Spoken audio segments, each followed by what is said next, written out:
शिवं शिवं। नमस्कार। आप सबका हमारे चैनल श्रीमद् होम रेमेडीज़ पर स्वागत है। इस वीडियो में हम आपको उन व्यक्तियों के नाम बताने जा रहे हैं जिन्होंने साक्षात हनुमान जी को देखा है। राम भक्त हनुमान जी की बात कर रहा हूँ और हो सकता है मैं गलत भी हूँ, पर मैं वही आपको बताने जा रहा हूँ जो मैंने पढ़ा है अभी तक। तो चलिए हम आपको बताते हैं। देखिए, आज भी हनुमान जी सशरीर धरती पर मौजूद हैं। वे एक कल्प तक धरती पर ही रहेंगे। कहते हैं ऐसे कई लोग हैं जिन्होंने हनुमान जी के साक्षात दर्शन किए हैं। श्री राम के वरदान के अनुसार कल्प का अंत होने पर उन्हें सायुज्य की प्राप्ति होगी। सीता माता के वरदान के अनुसार वे चिरंजीवी रहेंगे और चिरंजीवी हैं, और वे आज भी अपने भक्तों की हर परिस्थिति में मदद करते हैं। और ऐसे कई लोग हैं जिन्होंने राम भक्त हनुमान जी को साक्षात देखा है, और हम उन्हीं लोगों के बारे में आपको इस वीडियो में बताने जा रहे हैं। तो सबसे पहले हम बात करेंगे माधवाचार्य जी। माधवाचार्य जी माधवाचार्य जी का जन्म 1238 में हुआ था, और वे प्रभु श्री राम और हनुमान जी के परम भक्त थे। माधवाचार्य जी ने हनुमान जी को साक्षात देखा था। वे एक महान संत थे जिन्होंने ब्रह्मसूत्र और 10 उपनिषदों की व्याख्या की थी। अब चूंकि वो हनुमान जी के परम भक्त थे, तो यही कारण था कि एक दिन उनको हनुमान जी के साक्षात दर्शन हुए हैं। संत माधवाचार्य जी ने हनुमान जी को अपने आश्रम में देखने की बात बताई थी,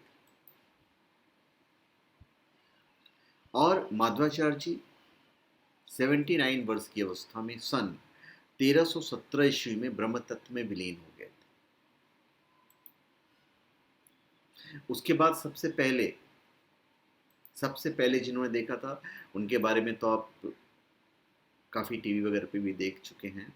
भीम भीम अपने बड़े भ्राता की आज्ञा का पालन करते हुए ऋषि पुरुष मृगा को खोजने निकल पड़े थे, और ढूंढते ढूंढते वे घने जंगलों में पहुंच गए थे। और जंगल में चलते वक्त भीम को मार्ग में लेटे हनुमान जी दिखाई दिए थे। तो भीम ने लेटे हनुमान जी को बंदर समझकर उनसे अपनी पूंछ हटाने के लिए कहा था। तब बंदर ने चुनौती देते हुए कहा था कि मेरी पूंछ को हटा के तो बता दो, पूंछ हटा के क्रॉस कर लो। और वो पूंछ नहीं हटा पाए थे। तब जाकर उन्हें एहसास हुआ कि ये कोई साधारण बंदर नहीं, ये बंदर और कोई नहीं बल्कि हनुमान जी थे। तो भीम ने ये जानकर हनुमान जी से क्षमा भी मांगी थी। हालांकि उनके भाई अर्जुन ने भी दर्शन किए हैं। कब किए थे? जब अर्जुन रामेश्वरम चले गए थे, वहाँ उनकी मुलाकात हनुमान जी से हुई थी। तो राम सेतु देखकर अर्जुन ने कहा कि मैं ये सेतु बाणों से बना देता। यह सुनकर हनुमान जी ने कहा कि आपके बाणों से बना सेतु एक भी व्यक्ति का भार नहीं झेल सकता था। तब अर्जुन ने कहा कि यदि मेरा बनाया सेतु आपके चलने से टूट जाएगा तो मैं अग्नि में प्रवेश कर जाऊंगा। और हनुमान जी ने कहा कि मुझे स्वीकार है, मेरे 2 चरण ही इसने झेल लिए तो मैं हार स्वीकार कर लूंगा। बस फिर क्या था, अर्जुन ने बाणों का सेतु बनाया। हनुमान जी के पहला पग पड़ते ही सेतु डगमगाने लगा और टूट गया। तो ये देखकर अर्जुन अग्नि जलाकर खुद को जलाने लगे। तभी श्री कृष्ण प्रकट हुए और अर्जुन से बोले कि श्री राम का नाम लेकर सेतु बनाओ। अर्जुन ने ऐसा ही किया। हनुमान जी ने फिर पग रखा, लेकिन एक बार सेतु नहीं टूटा, इस बार टूटा ही नहीं। तब हनुमान जी ने अर्जुन से कहा कि युद्ध के अंत तक उनकी रक्षा करेंगे। इसलिए कुरुक्षेत्र के युद्ध में अर्जुन के रथ के ध्वज में हनुमान जी विराजमान हुए और अंत तक उन्होंने उनकी रक्षा की। अब उसी अब हम इधर कलयुग में वापस आते हैं। तुलसीदास जी ने भी दर्शन किए हैं। तुलसीदास जी का जन्म 1554 ईस्वी में हुआ था, श्रावण मास के शुक्ल पक्ष की सप्तमी तिथि को। तुलसीदास जी जब चित्रकूट में रहते थे, तब जंगल में शौच करने के लिए जाते थे, और जो जल शेष रह जाता था उसे वे एक शमी के वृक्ष के ऊपर डाल देते थे। अभी जिस शमी के वृक्ष के ऊपर वे जल डालते थे, उसके ऊपर एक प्रेत रहता था। प्रेत इस कार्य से प्रसन्न हो गया और एक दिन उसने तुलसीदास जी के समझ प्रकट होकर कहा कि आप मुझसे कुछ भी मांग लीजिए। क्या कहा? आप मुझसे कुछ भी मांग लीजिए। तो प्रेत ने बताया कि हनुमान जी के दर्शन करना है तो मैं आपको दर्शन करवा दूंगा, क्योंकि तुलसीदास ने ये इच्छा प्रकट की कि मेरी और कोई इच्छा ही नहीं है। तो प्रेत ने कहा मैं ऐसा कर तो नहीं सकता, लेकिन मैं एक रास्ता बता सकता हूँ, वो ये है कि जहाँ भी हरि कथा होती है वहाँ हनुमान जी किसी न किसी रूप में आकर बैठ जाते हैं। मैं इशारे से बता दूंगा और वही तुम्हें प्रभु दर्शन करा सकते हैं। और हुआ भी यही। तुलसीदास जी ने हनुमान जी के पैर पकड़ लिए। अंत में हार कर कुष्ठी रूपी में राम कथा सुन रहे थे हनुमान जी, और उन्हें भगवान के दर्शन करवाने का वचन दे दिया। फिर एक दिन मंदाकिनी के तट पर तुलसीदास जी चंदन घिस रहे थे और भगवान बालक रूप में आकर उनसे चंदन मांग मांग कर लगा रहे थे। तब हनुमान जी ने तोता बनकर यह दोहा पड़ा था कि चित्रकूट के घाट पे भई संतन के भीर तुलसीदास चंदन घिसे तिलक देत रघुबीर। और तुलसीदास जी समझ गए कि भाई जिनका उन्होंने दर्शन किया है वो तो साक्षात राम जी। उसके बाद श्री व्यास राय तीर्थ ने दर्शन किए। श्री व्यास राय तीर्थ का जन्म कर्नाटक में 1447 में कावेरी नदी के तट पर बन्नूर में हुआ था। विजयनगर के महान सम्राट श्री कृष्णदेव राय के गुरु श्री व्यास राय तीर्थ हनुमान जी के परम भक्त थे। उन्होंने देश भर में घूमकर देश की रक्षा के लिए 732 वीर हनुमान मंदिर स्थापित किए, और उन्होंने श्री हनुमान जी पर प्रणव, नादिराई, मुक्का प्राण पदिराई और सद्गुण चरित लिखा है, जिसे आप पढ़ सकते हैं। उसके बाद समर्थ रामदास के बारे में भी कहा जाता है कि उन्होंने भी देखा है। समर्थ रामदास जी का जन्म रामनवमी 1608 में गोदा तट के निकट ग्राम जाम में हुआ था। वे भी हनुमान जी के परम भक्त और छत्रपति शिवाजी के गुरु थे, ऐसा माना जाता है। महाराष्ट्र में उन्होंने राम भक्ति के साथ हनुमान भक्ति का भी प्रचार किया है। हनुमान मंदिरों के साथ उन्होंने अखाड़े बनाकर महाराष्ट्र के सैनिकीकरण की नींव रखी, जो राज्य स्थापना में बदली। कहते हैं कि उन्होंने भी अपने जीवन काल में एक दिन हनुमान जी को देखा था।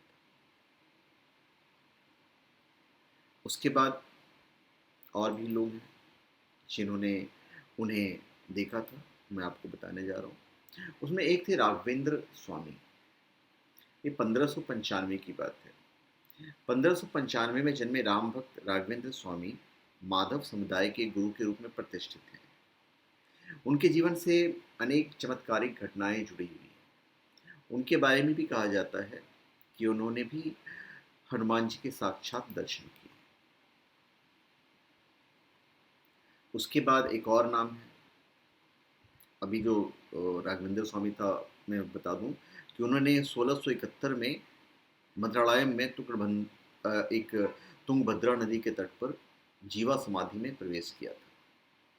फिर भद्राचल रामदास 1620 में जन्मे और 1688 में ब्रह्मलीन भद्राचल रामदास का पूर्व नाम गोपन था। गोपन अब्दुल हसन तानशाह के दरबार में तहसीलदार थे। उन्हें एक महिला के स्वप्न के आधार पर भद्रगिरी पर्वत से राम की मूर्तियां मिली। तब उन्होंने खमाम जिले के भद्राचल में गोदावरी नदी के बाएं किनारे पर उक्त मूर्ति की स्थापना कर एक भव्य मंदिर बनवाया। बाद में जब बादशाह अब्दुल हसन तानशाह को यह पता चला कि गोपन ने शाही खजाने से धन का उपयोग किया है, तो उन्होंने उसे पकड़वा कर गोलकोंडा की एक अंधेरी जेल में डलवा दिया था। तो एकांत में भगवान राम और हनुमान के प्रति गोपन की भक्ति निर्विवाद थी। उसमें कोई विवाद का शक ही नहीं था, और ऐसा माना जाता है कि उनकी प्रार्थनाओं का जवाब जल्दी मिल गया। जब भगवान राम ने तानशाह के सपने में दर्शन दिए और शाही खजाने से लिए गए धन को चुका दिया, राजा को बहुत बुरा लगा और उसने गोपन को जेल से रिहा कर फिर से तहसीलदार के रूप में उनकी नियुक्ति बहाल कर दी थी। कहते तो हैं कि श्री सत्य साई बाबा ने भी दर्शन किए हैं, ऐसा कहा जाता है।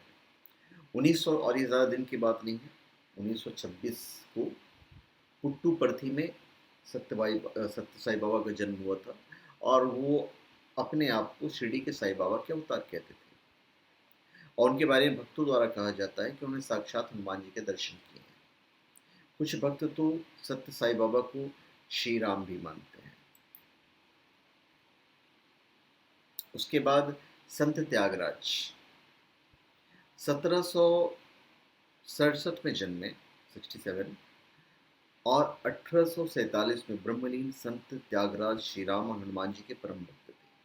ऐसा माना जाता है कि उन्होंने 6 करोड़ बार श्री राम जी के थारका का नाम का पाठ किया और थिरुवियारू के थ्रू मंजना स्ट्रीट पर अपने घर के सामने सीता देवी, लक्ष्मण और श्री अंजनेय के साथ श्री राम के दर्शन का सौभाग्य प्राप्त किए थे। नीम करौली बाबा के बारे में भी कहा जाता है। नीम करौली बाबा का वास्तविक नाम लक्ष्मी नारायण शर्मा था। उत्तर प्रदेश के अकबरपुर गांव में उनका जन्म 1900 के आसपास हुआ था और उन्होंने अपने शरीर का त्याग 11 सितंबर 1973 को वृंदावन में किया था। बाबा नीम करौली हनुमान जी के परम भक्त थे और उन्हें देश भर में हनुमान जी के कई मंदिर बनाए हैं। नीम करौली बाबा के कई चमत्कारिक किस्से भी हैं। उनके बारे में भी कहा जाता है कि हनुमान जी उन्हें साक्षात दर्शन दिए थे। रामकृष्ण परमहंस के बारे में भी कहा जाता है। हालांकि वो काली भक्त के रूप में फेमस हैं। उनका जन्म 1836 में हुआ था और 1886 में ब्रह्मलीन स्वामी राम कृष्ण परमहंस जी हनुमान जी के परम भक्त भी थे। हालांकि उनकी प्रसिद्धि काली भक्त के रूप में थी क्योंकि मंदिर के पुजारी थे। कहते हैं कि श्री राम कृष्ण परमहंस ने हनुमान जी की भक्ति इस चरमता के साथ की थी कि उक्त भक्ति के चलते उनकी रीढ़ी में से लगभग एक पूंछ निकलने लगती थी, ऐसा कहा जाता है। दरअसल रामकृष्ण परमहंस ने धर्म के सभी मार्गों की पद्धति से भक्ति करके सत्य को जानने का कार्य किया था। ये उनकी भक्ति थी। तो मैंने इतने लोग के आपको नाम बताए हैं जिन्होंने भगवान हनुमान जी के दर्शन किए। कुछ ने तो राम जी के भी दर्शन किए। फिर शिरडी के साईं बाबा के बारे में भी कहा जाता है। जन्म के बारे में तो उनके बारे में कुछ सही नहीं बता पाएंगे हम आपको, पर कहते हैं कि साईं बाबा के रूप में 27 सितंबर के आसपास उनका जन्म हुआ था। और ये भी कहा जाता है कि 27 सितंबर 1938 में वो पुनः जन्म भी लेते हैं। ऐसा माना जाता है कि दत्तात्रेय के अवतार माने जाने वाले अक्कलकोट स्वामी महाराष्ट्र के मनमाड़ रेलवे स्टेशन से 16 किलोमीटर दूर पाथरी में श्री साईं बाबा के रूप में पुनः जन्म लेते हैं। तो जन्म के बारे में तो हम करेक्ट नहीं बता पाएंगे, पर कहा जाता है कि साईं बाबा प्रभु श्री राम हनुमान जी की भक्ति किया करते थे और उन्हें अपने अंतिम समय में राम विजय प्रकरण सुना और 1918 में उन्हें देह त्याग दी। इसके कई प्रमाण हैं कि शिरडी के साईं बाबा हनुमान जी के भक्त थे। तो इतने सारे लोग के मैंने आपको नाम बताए हैं और ये मैंने जो आपको बताया है ये मैंने हमें सर्च करके किया, जो हमने किताबों में पढ़ी हैं, जो आर्टिकल्स में पढ़े हैं, मैंने उनके तथ्य पे ही मैंने आपको बताया है। तो धन्यवाद। आप सबका हमारे चैनल पर स्वागत है। आप हमारे चैनल पर सब्सक्राइब करें और अपने कमेंट दीजिए। धन्यवाद।